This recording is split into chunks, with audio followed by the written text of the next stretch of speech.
Haya ndio mambo ambayo Watanzania tunatakiwa tuyafanye kwa sasa. Sasa hivi dunia ni ujanja wa kuwahi kuwauzia wenzako.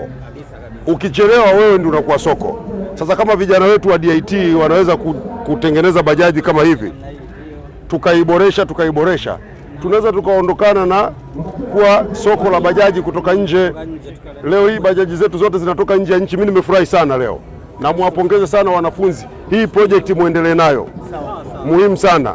Na mimi natambua kwamba serikali kuna fedha imeweka DIT kwa ajili ya kuendeleza ubunifu wa vijana. Hasa nyinyi mnaosimamia vijana, endeleeni kuwatia moyo, na bajaji kama hii muendelee kuiboresha kila siku, ili siku moja tusiagize bajaji kutoka nje, siku moja tusiagize bodaboda kutoka nje. Tunapoagiza bodaboda kutoka nje, tunapoteza ajira, tunapoteza dola zetu, fedha za kigeni, na uchumi wetu unakwenda chini. Kama tukiweza kutengeneza wenyewe hapa, mambo yetu yatakuwa mazuri. Sasa hivi kule Njombe, kule Mchuchuma na Liganga tunaanza kuchimba chuma, maanake hata material hizi za hii bajaji zitapatikana hapa hapa. Kwa tukifika hapo sasa, tusifike mahali chuma tunacho alafu watengenezaji wa vyombo hawapo.